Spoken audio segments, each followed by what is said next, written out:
I run ultramarathons. An ultramarathon is any race, foot race, that is longer than a marathon. That's 26.2 miles, 42 kilometers. Most of the races I've run would be in the, say, 50-mile range. I've run 50 Ks, 50 milers. I finished one 100-mile run. It was actually in Texas. So being in Texas, it was 101 miles. But they had to put the extra on. A 100-mile race is very different from a 50-mile race. I have completed one 100-miler. Another thing about these races, except for one of them, all of them that I've run have either been on dirt roads or more often on trails.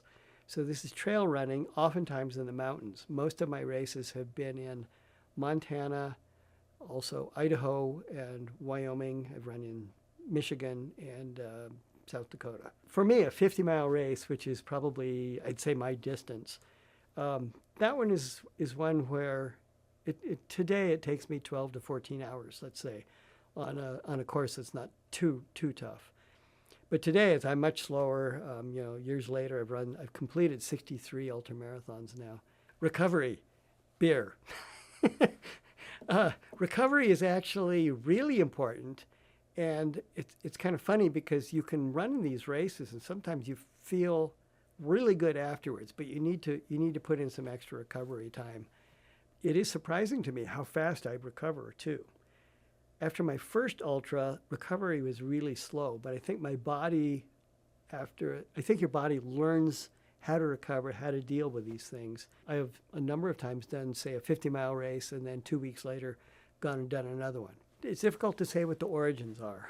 I understand that the African Bushmen will often run 50 miles in a day. Humans have endurance that goes beyond any other animal. This is how the Indians captured their first horses when they escaped from the Spanish in North America, and the Plains Indians were getting horses. They were able to keep going after the horses until the horses finally were exhausted and then could be captured. So humans have this ability, this great endurance. In the 1800s in America, there was something called pedestrianism. Pedestrianism was competitive 6-day races where people would go into stadiums and watch these things and bet on them, and there were some famous walkers who would cover these long distances, see who could go the farthest in 6 days.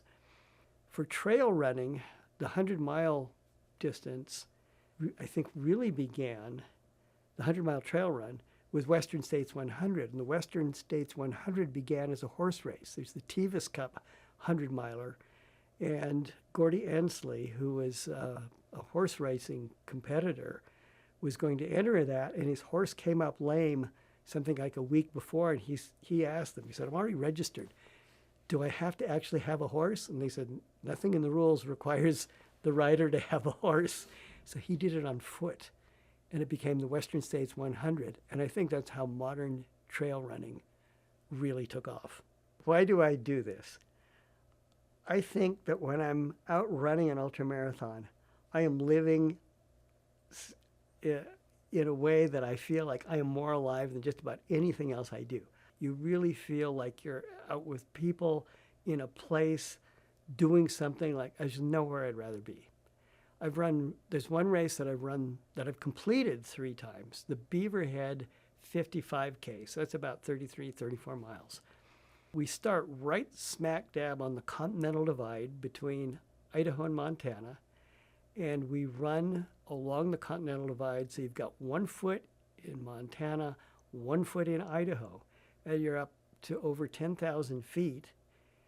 And you're thinking, there's no way I would ever be here except for this race. But you see stuff that is so beautiful, and you have experiences that you would not have otherwise. I could go on forever about this, but one thing that I think is important about ultramarathon running, and I often come back to this, is that it is more of a mental and I'd say spiritual thing than it is just physical.